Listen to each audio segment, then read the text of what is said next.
What's up, guys? It's Eric from Rare Candy, and today we're back with another episode of Tech It Out, where we take a look at popular archetypes and we build two or three different versions of the same deck. That way, we can handle different metagames and different matchups that the other versions might not be as well suited for. So today we're going to take a look at Mega Manectric, and Mega Manectric is a card that's been used in a ton of different decks ever since it's been released. It's been used with everything from fairies back when it first came out, I remember, to being played with Yveltal, Regice, even things like Aegislash. So it's definitely a card that has a lot of different, has a lot of room to play with in terms of what you want to pair with it. So I thought it'd make a great uh, Pokemon for us to look at for this type of video series. So we're going to take a look at three versions today. All of them have been somewhat popular. One is a little less popular, but it's a deck we've played around with before, but we'll get to that towards the end of the video. But for the first version we're going to look at is going to be Mega Manectric with Jolteon EX. It's going to be kind of the most straightforward version of the Mega Manectric deck. So let's just go ahead and take a look at the list for that, and we'll go from there, okay? All right, so for our Mega Manectric Jolteon deck that we have here, like I said, it's going to be probably the most straightforward version of Mega Manectric you can build so far. And straightforward's not necessarily a bad thing. This is probably the most consistent Mega Manectric type of deck I think you can build currently. So even though it is fairly straightforward, all of our attackers are lightning. We're not playing Regice or Articuno or any of some of the other things we've seen Manectric paired with before. Just straight up lightning attackers, but like I said, it's nice because it definitely boosts our consistency in terms of always having the right energy for our attackers. So let's just start with Mega Manectric and the regular Manectric as well, since they're kind of like the main attackers of all these decks. So Mega Manectric EX, or I'm sorry, Manectric EX, 170 hit points, pretty standard for an EX. Has the attack overrun for a colorless. It does 20 and 20 to one of your opponent's bench Pokemon. So this is kind of nice because it can help you set up certain knockouts, particularly on like stage 2 Pokemon like Greninja. So you can do 20 damage with an overrun, and that'll set you up to actually finish it up and take a knockout with your Mega Manectric on the following turn, hopefully. So overrun, it's a neat attack in some instances, but it's definitely not the main reason we're playing the card. It also has the attack Assault Laser for a lightning and colorless. It is 60 plus 60 more if they have a tool card on them. So this is really nice. Even if they don't have a tool card, you can knock out things like Shamans. And most EXs these days do have a tool card on them. Fighting Fury Belt in particular is super popular. So even if they have like a big EX with a Fighting Fury Belt, since you're doing 120, you typically two-shot everything out there. So, and even things like Trevenant Break, even if you have to attack into a bursting balloon, at least you do a fair amount more of damage. So Assault Laser is actually a pretty decent attack. It has a wide variety of uses. And then just a 1 retreat, Fighting Weakness, Metal Resistance, pretty standard. But the main star of the deck is going to be our Mega Manectrics. So it has 210 hit points and has the attack Turbo Volt for a lightning and a colorless. It does 110, and you attach 2 basic energy cards from your discard to one of your bench Pokemon. So that is really good in terms of damage to energy ratio for this attack. 110 is really easy to knock out a lot of things in the format. Like I said, you can set up a knockout on Greninjas with this thing with an overrun on the first turn and then follow it up with a Turbo Volt to knock out a Greninja. It knocks out Trevenants in one hit, knocks out Mega Rayquaza in one hit. It two-shots pretty much any Fighting Fury Belted EX, so you don't really need to run something like Megaphone in this deck to deal with that, since the math already works out really well for you. Right now, Primal Kyogre and Primal Groudon aren't really seeing much play, and those are probably the only, I guess, popular Megas I can think of offhand that are outside of two-shot range for Mega Manectric. So right now, everything, I think numbers-wise, is really nice for Mega Manectric. So 110 damage is great, and also you get to get 2 basic energies out of your discard and attach them to one of your bench Pokemon. So we're going to use Mega Manectric in combination with things like Max Elixir to power up a variety of attackers throughout all these decks. And it's also really nice, he does have free retreat. He does gain that from Mega Evolving as well. So all around really solid card, one of the best and consistently good Megas that we've had in the game since it's come out. So let's see what we're going to pair with this guy. So since we said the deck is going to be paired with Jolteon EX, let's take a look at what he does. So 160 hit points, not ideal, but he does have a really good attack, which kind of makes up for it. So it has the attack Flash Ray, it also has Swift. We'll talk about that first. Just for a lightning, it does 30. So not great just because it isn't affected by weakness or resistance or anything like that. But you can knock out certain things, like you can take a knockout on things like Joltix if you play against Night March. You know, outside of that, there's not too much with only 30 hit points right now. But we're really playing it for the attack Flash Ray. For a lightning energy and 2 colorless, it does 70 damage. And during your opponent's next turn, you prevent all damage done to this Pokemon by attacks from basics. So that is really good. Mega Manectric, I think, sometimes gets criticized for, you know, not having that explosive turn 1 like a lot of decks in the format right now have. And so take a deck like Night March we were just talking about, for example. If, you know, we're playing against one of these types of decks that has a huge turn 1, and that would maybe outspeed us in some cases, Flash Ray is really good because you can pretty much shut Night March out of the game just with this one attack, since all of their Pokemon are basics. And there's other things too, like Giratina EX, which has kind of been seeing a little bit of a resurgence lately with Darkrai and Garbodor. So he could potentially give your Mega Manectric some problems as well. So Jolteon's a nice answer to that. There's just a bunch of good basic Pokemon that Jolteon can wall against. And what's really nice too is it does have free retreat. So we're playing 4 Manectric EXs, and we're also playing 2 Jolteons. So we have, in my eyes, about 6 different outs to starting with our preferred starter. So the free retreat is also really, really good here. So that's why we are playing Jolteon. And our other attacker we're going to be playing is going to be 2 copies of Raikou. So Raikou has 120 hit points. I know it's a lot lower than our EXs, but Raikou is still only a basic Pokemon, and that's really good. And it has the ability Shining Body. As long as it has lightning energy attached to him, attacks do 20 less damage to Raikou. So it effectively has 140 hit points if you have a lightning on him, which is really, really good for just a non-EX. And then it has the attack Thunderlance, 50 plus 20 more for every lightning attached to him. So if you have 3 lightning, it does 110. And like we said with Mega Manectric, 110 is actually a really good number in this format right now. It knocks out and 2-shots a lot of different things. And like we said, you can also set up some knockouts with Raikou using the regular Manectric's overrun attack as well. So this is really nice because, like we said, we can 2-shot things, but we're only giving up 1 prize as opposed to 2 with our Mega Manectrics. And also too, if for some reason we have to, if we feel like we have to take some 1-hit knockouts, let's say we're playing against something like, just for example, Mega Mewtwo, and they're using the Shrine of Memories to use the other Mewtwo's attack that removes all the damage counters that are on him. Raikou can be kind of a good answer to things like that. You know, just instances where you feel like you need to take 1-hit knockouts if for some reason 2-shotting the Pokemon is an ineffective strategy. So Raikou is a really good card. We're playing him, like I said, just as kind of a backup attacker. And then also just 1 retreat cost, which is really, really nice as well. Pretty much everything in this deck either has 1 retreat or no retreat. So we don't have to play a lot of things like float stones or a lot of switching cards. And then just to round out the Pokemon line, we're playing 2 Shaman EX, just as normal. You know, we're using them for the setup attack, or I'm sorry, setup ability. Whenever you bench Shaman, you just draw until you have 6. So it's just a consistency booster for us. And for our trainer cards, I like to start with the supporters.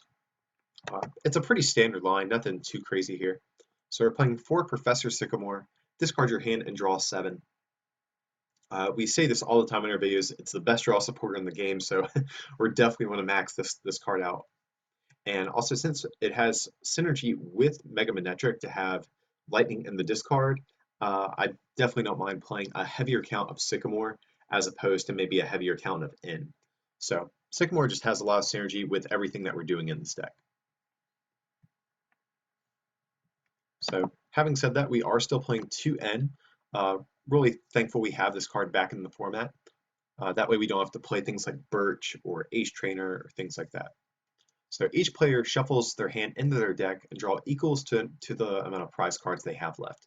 So pretty self-explanatory. It's good in the early turns because you can draw 5 or 6 cards without having to discard resources. And in the late game, you can use it as a disruption card to put your opponent at a low hand size. 2 Lysander, also pretty self-explanatory. Switch your opponent's bench Pokemon with their active Pokemon. So like we've been saying, Mega Manectric typically 2-shots things. Outside of Raikou, you don't really have a lot of means to take one-hit knockouts, and even still, that would require a decent amount of energy on Raikou as well. So a lot of times you'll attack into something and your opponent will retreat, to try to prevent a knockout. So I think 2 is definitely better than 1 in this type of deck, since we are reliant on doing, multiple attacks on the same Pokemon for knockouts. Okay, we're also playing 1 Hex Maniac. So, really outside of Shaman, we're not really reliant on abilities too much. Raikou has an ability that does reduce damage, but it's typically not something, the whole deck is based around. So we don't mind shutting off our own abilities if that means we can turn off things like Carbink's Safeguard or maybe prevent Greninja from, using its abilities for a turn, or shutting off things like Vileplume or Trevenant. That way we can start using our item cards again. So Hex is definitely good in this deck. And then we're also playing 1 AZ. So AZ has a couple different uses. You can use it with Shaman to reuse your Shamans. You can also, I think, more or less use it as a healing card in this type of deck. So, for example, let's say you have 2 Mega Manectrics set up on your board. You can, and one gets damaged. You can AZ up the damaged one, and even though you lose the energy that's on it, since you play Mega Manectric, you can just re-accelerate the energy that you would lose from AZ back onto a Pokemon. So you can do that with any of the Pokemon. So like I said, if Jolteon or Raikou gets attacked and they don't get knocked out, just pick it up with AZ and re-accelerate the energy back onto it with Mega Manectric. And then we're just playing 4 copies of Versus Seeker, just for optimal consistency, just to reuse all of our supporters. So for our item cards, we're playing 4 Ultra Ball. Again, just for max consistency, we want to discard Lightning Energies with Ultra Ball. And, we can also search out Shamans and, any Pokemon that we want. So 4 seems great. 4 Trainer's Mail, again, just another consistency boosting card. That way we can dig deeper in our deck to hit our Manectric Spirit Links, or, maybe the supporter that we're looking for. Okay, we're playing 1 Mega Turbo. So you attach a basic energy from your discard to one of your Mega Pokemon. So this build is actually more centered around Max Elixir, but I think it's still good to have maybe 1 Mega Turbo in your deck, just in case, because there's some situations if you get like a fast Manectric out on the board, Mega Turbo can be more beneficial since you can't accelerate energy to Megas with Max Elixir. It has to be basic Pokemon in those instances. So I figure we just play 1 Mega Turbo just in case. And speaking of Max Elixir, like I said, we're playing 4 of these. This is what our extra energy acceleration is going to be based around. So you look at the top 6 cards of your deck and attach a basic energy you find there to a basic Pokemon on your bench, and shuffle other cards back into your deck. So this is really just to help us go off as quick as possible. So like I kind of said, Mega Manectric isn't known for its explosive turn 1s, but now that we have Max Elixir back in Breakpoint, we have more turn 1 options for us. So For example, if we're going up against Night March, now that we're playing Max Elixir, we actually have a chance of getting off a turn 1 Flash Ray with our Jolteon EX. So, or also on the flip side, if we start with something like Shaman, we can attach our energy per turn, and then maybe Max Elixir to a benched Manectric, to prepare it for a turn 2, I'm already forgetting Mega Manectric's attack, Turbo Volt. So yeah, so it kind of helps you out in situations there where you have less than optimal starts because you can attach return to the Pokemon you want to retreat and still max Elixir and get energy down on the Pokemon that you desire.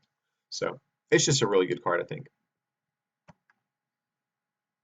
We're playing 1 Max Potion. So kind of like what we said with AZ, we really don't mind discarding our energies off our Pokemon in this deck just because we can keep reusing them with our Mega Manectrics. So Max Potion lets you heal off your Pokemon, but you have to discard all of the energy. So like we said, you can Max Potion it, and then just retreat and attack with a Mega Manectric. So this is really nice because Jolteon and your Mega Manectric have free retreat. So even if you Max Potion them off first before retreating for some reason, they still have free retreat, so you can just go back to the bench. So I like Max Potion in here. It can kind of catch people off guard, and like we said, Mega Manectric is typically reliant on taking 2-hit knockouts, so it might buy us an extra turn against decks maybe that are more reliant on 1-hit knockouts and might potentially save you in certain situations if they can't snag the 1-hit knockout on you. But so like I said, it's just a one of, but I like it. It can catch your opponent off guard sometimes. So we're playing 1 Escape Rope as well.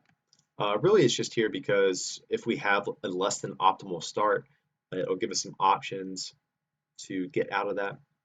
And also, since Jolteon and Mega Manectric have free retreat, you can kind of play this card more like a pseudo Lysander in a lot of situations, just because if you're forced to promote maybe like a Jolteon on the bench or something like that, you can just retreat for free back into a Mega Manectric or whoever you want to attack with. So I feel like 1 Escape Rope is pretty good here as well. Okay, then just 1 Battle Compressor.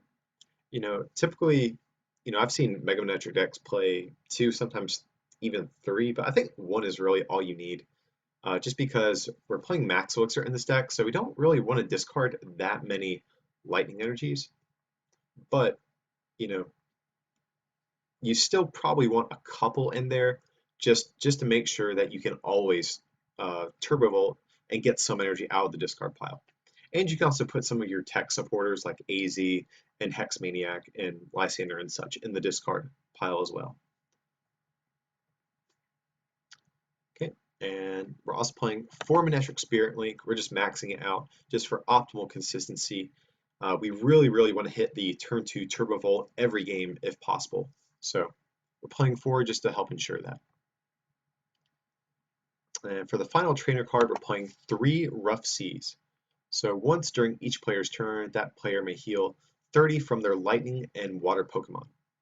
So this is pretty cool, just because if they can't knock you out in 1 hit, you can heal. You can start cycling through other attackers. Like if someone attacks into a Mega Manectric, you retreat into maybe a different Mega Manectric, and then the following turn maybe like a Raikou, for example. And you can keep cycling through all your Pokemon in a way where you can continually heal your damaged Pokemon until they're fresh again. So I love Rough Seas. It's really good, especially against Trevenant. Trevenant's been a really popular deck since the previous format. So if it continues to be popular, Rough Seas will definitely be great against that as well.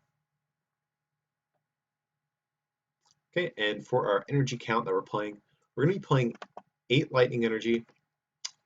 Just because we are playing Max Elixir, we don't really want to play a bunch of special energy like Double Colorless. We just want to play as many basic energy as we can to increase our odds of hitting them off of our Max Elixirs. Having said that though, we are playing 2 Flash Energy. And so I would recommend playing this card basically on how popular Zygarde becomes. The Fates Collide format just started, and Zygarde hasn't won too much stuff as far as like nationals goes. Um, I think I've seen it pop up in a couple like top 8 results and such, but so I don't know. I would play Flash Energy if you're expecting some fighting Pokemon in your meta, but if you don't think you're going to see things like Zygarde at a tournament, I would probably just cut these for more basic lightning energies just to help ensure that you hit um, a basic energy every time off max elixir. So do what you want with this card. Like I said, it's kind of meta dependent though. Yeah, guys. So that is going to be the Mega Manectric Jolteon version that we're going to take a look at. Like I said, it's the most straightforward, but it's also the most consistent out of all of these types of Mega Manectric decks that we're going to be showing off. Alrighty, guys. So for the next version that we're going to take a look at is actually going to be a Mega Manectric Ho-Oh EX deck. It's kind of a deck that's been seeing some success since the back in the States format when Breakpoint came out. So it's been a little bit popular here and there, but we decided to update it with some cards for Fates Collide as well. So let's take a look at what a Mega Manectric Ho-Oh version might look like.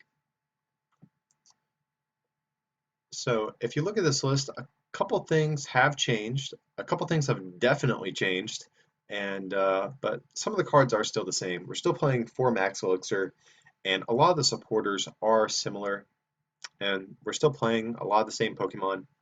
But we have gone down to a 3-3 Mega Manectric line with 3 Spirit Link.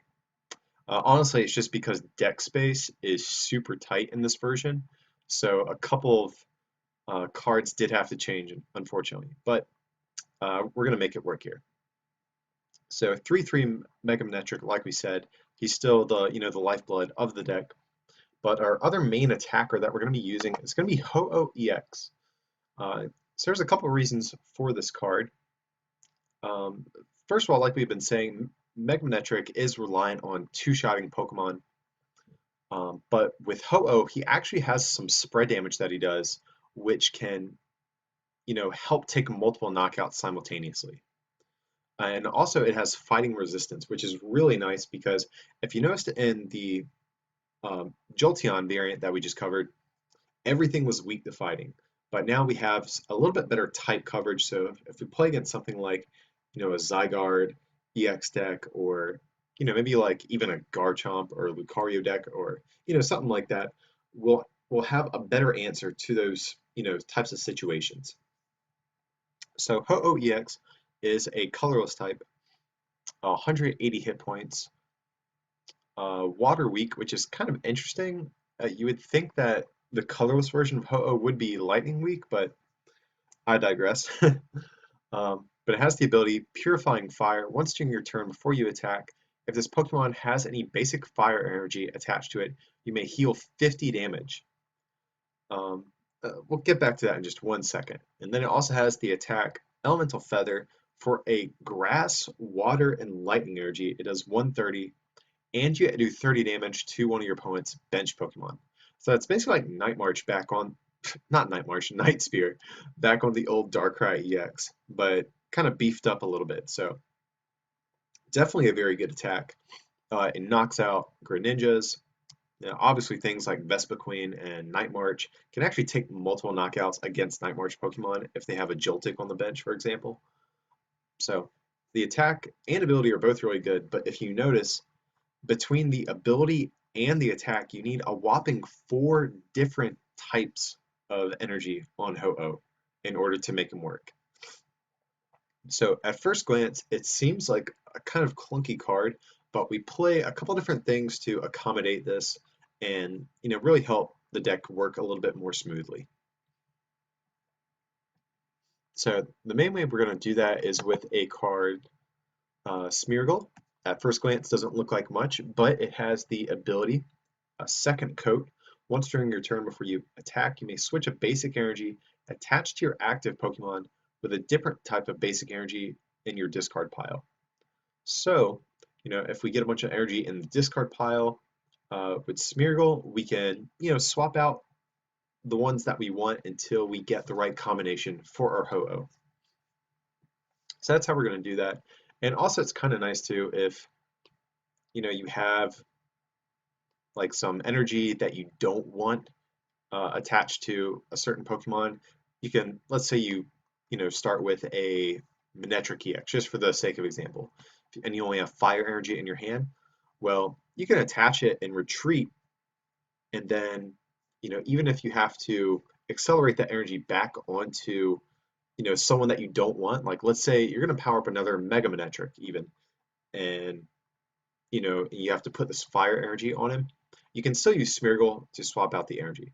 And like I said, we're mainly using it for Ho-Oh, but like I said, there's other weird instances where you might have the wrong type of energy on a Pokemon and you need to get it off of them, or whatever the case. So Smeargle will just allow some flexibility when deciding what type of energy you want on your attacker. So we're still playing one Jolteon EX in here just because it's really good against things like Night March. If we do play against a Zygarde type of deck, it'll be good against that as well. It just has a wide variety of uses with the Flash Ray attack. And then we're also playing one Articuno. This is kind of a little bit random here, but all of our Pokemon, they kind of soften up other Pokemon. Like Meg Manectric does 110. It doesn't one-shot a whole lot of things, so most of the time when you're attacking with it, you're going to leave them with a little bit of hit points. And same thing for Ho-Oh. You might not be one-shotting things, and you might be doing bench damage with its attack and starting to set up knockouts. Well, in the late game, if you come in with Articuno and use the attack Tri-Edge, does 20 damage, you flip 3 coins, it does 40 more for every heads, but Articuno has the nifty Delta Plus Ancient trait, so when you take knockouts with Articuno, you actually get an extra prize. So this is great against things like Night March that already have such low hit points that you can kind of pick off, already. So really good against things like that. And like I said, we're going to be just kind of whittling down our opponent's hit points with all these attackers like Ho-Oh and Manectric. You can come in the late game, like I said, and kind of clean up with Articuno, hopefully. And as usual, just 2 Shaman, and that's it for the Pokemon. Our energy line, I'll get to that because it's probably the most other interesting part of the deck. So since Ho-Oh is quite high maintenance, we do have to play a lot of different types of basic energy here. So, but the main ones that we're going to be playing are going to be 4 lightning and 4 water, just because they are the, I guess, what's the word I'm looking for? They are the most used types of basic energy in this deck. Manectric obviously uses lightning, Ho-Oh uses lightning, Jolteon uses lightning, Ho-Oh and Articuno also use the water energy. So those 2 are the most important ones. Then we're also playing 3 grass and then just 2 fire just to help use Ho-Oh's ability if we have to. Okay, so for the supporters, a lot of it is similar to the last deck, but if you notice, we're not playing any Rough Seas in this list. Again, just mainly due to space constraints. There's a lot of stuff you have to fit in here, but we still don't want to lose the Stadium War, so we're playing 1 Delinquent. You discard any Stadium card in play. If you do, your opponent discards 3 cards from their hand. So, like I said, since we're not playing a counter Stadium, we still need a way to get rid of Stadium cards that might be problematic for us. And then, so the other new trainer cards we're playing going to be 1 Switch, since Articuno and Ho-Oh both have a 2 retreat cost. It's not like neither one of them are really cards you want to start with. So we're still playing Escape Rope from the last list, but we're also playing this as just an extra card to help us get out the active spot. Then also 1 Super Rod. So if for some reason we have to, just discard things that we don't want to, or, maybe, let's say, I'm trying to think of an example, like maybe in the late game you still have some max elixirs left, you can shuffle in some basic energies back into your deck and just hit them with max elixir that way. And we just play a lot of like techie Pokemon and energy. So it's good to be able to have some flexibility to get back some of these cards that you might want to. Like for example, against something like Night March, you really want to use Jolteon, hopefully the whole game, because they can't really do much against it. But if they Lysander it before it gets set up and knock it out, you do want to be able to retrieve something like that. So that's why we're playing Super Rod. And I believe the other only different card is going to be 2 copies of Fighting Fury Belt. So this is really good, especially on Ho-Oh because Ho-Oh is already kind of tanky, it has 180 hit points, but with this and its ability to heal itself, it can be a very, very difficult Pokemon to knock out, especially for something like maybe like a Trevenant deck, which doesn't do much damage to you typically. So Fighting Fury Belt's a great card, and we can also put it on Articuno, Jolteon, etc. And yeah, guys, that is it for the Ho-Oh version of the deck. It is a little bit clunkier, but it's really fun to play.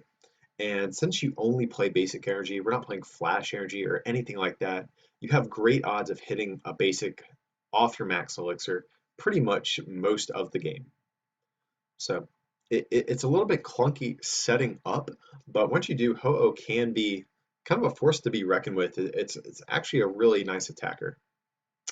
But so yeah, guys, that is it for the Ho-Oh version. We do have one more version we're going to talk about.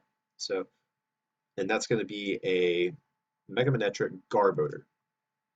So this is actually a deck that we took a look at back, I remember it was like right before Breakpoint came out. I believe we did a testing grounds video where we were, just testing out different new ideas from the set. And it was a deck we were actually trying out. Um, but lately, Garbodor has actually seen a little bit of resurgence. I think Greninja in particular is one of the most hyped decks going into the Fates Collide format. So I think, especially with that being so popular, that it'll be good to kind of, maybe start testing out some Garbodor decks here again. So let's take a look at that one and see what makes it tick. And so for the last version we're taking a look at, like we said, is going to be Mega Manectric with Garbodor. This version probably looks a little bit more similar to the first Jolteon version that we showed off, but there's going to be a couple cards that are different. So most notably, it's going to be Garbodor. So a lot of this stuff does look similar. We have a 3-3 Mega Manectric line. We're playing 2 Jolteon EX still, and then we've gone down to 1 Raikou from the first list as well, which still seems fine to me though. But the big difference here is going to be Garbodor. So back in Breakpoint, we got a Garbodor reprint that has the Garbotoxin ability. Well, not an exact reprint, but it has the ability. That's really all we care about. So what's the big deal with this thing? As long as Garbodor has a Pokemon tool attached to him, each Pokemon in play, their hand, and discard pile has no abilities. So like we talked about in the first version, none of our Pokemon are really very ability dependent to begin with. So why not take it the extra step further, and instead of just using Hex, we'll just shut off the abilities entirely.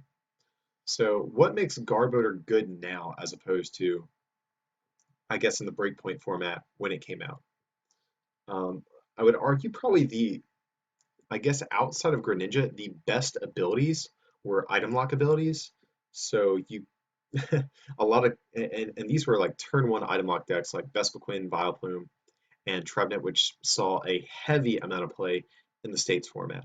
So these are decks that typically have their lock on the first turn and won't even let you attach a tool card to use Garbotoxin. So I didn't feel like it was that strong, but lately Genesect has been more popular. Genesect EX with Bronzong, that's been very popular, and that's an extremely ability reliant deck. Greninja, like I said, is also one of the most hyped decks going into Fates Collide now that we have N back in the format. Mega Alakazam has been seeing some hype. So I just think there's more abilities that are worth shutting off in this metagame as opposed to the States one. And Giratina, that's another one that we've been talking about. It's been starting to pop up a little bit here and there as well. So we need Garbodor to get around his ability too.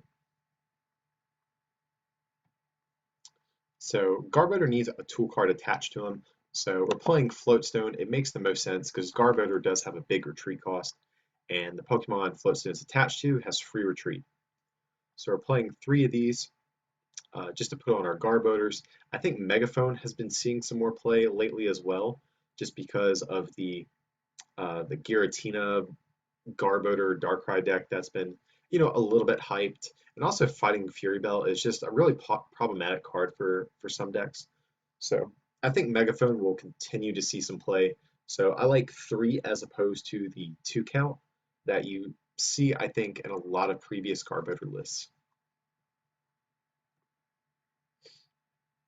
And outside of that, a lot of this is very similar.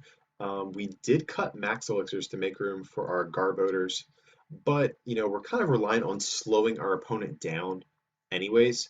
So we don't mind sacrificing a little bit of speed if it means that it's going to turn off, hopefully, some key cards that our opponent needs to win the game. And then we're also playing 1 Super Rod as well. So shuffling any Pokemon or basic energy from your discard pile back into your deck. So, since we're playing a 2/2 Garbodor, if we get into a game where 2 are prized, or maybe 1's prized and we have to Sycamore 1 away, maybe like on the first turn of the game or something like that, Super Rod will give us the option to get them back. So yeah, so that's pretty much the main differences for the Garbodor version. I actually do like this deck. I'll put a link to the old video that we did with it in case you do and just kind of see it in action. It doesn't have N, of course, but outside of that, and I think like Jolteon, most of the cards are kind of similar. But yeah, so I think all of these are definitely very viable decks. You really just have to pick one, I guess, kind of based on the meta that you're expecting. You know, like we've been saying, if you're expecting something like Greninja or maybe like Genesect EX to be very popular at, the tournaments that you're going to be playing at, this might be one to really consider. But, or for example, I'm trying to think like for the Ho-Oh version, if you want more outs against things like fighting decks, maybe that one's a good option for you. Like I said, it just depends. So that is it, guys. Those are all 3 versions we're going to cover. Hope you enjoyed the series. Feel free to leave comments below too, and let us know if there's any Pokemon you want us to see, covered in this segment. So I felt like Mega Manectric definitely had enough flexibility to do a video like this about him, though. But as usual, guys, feel free to like and subscribe, and don't forget to check out our merch at rarecandytcg.com, and we will see you guys for the next one, okay?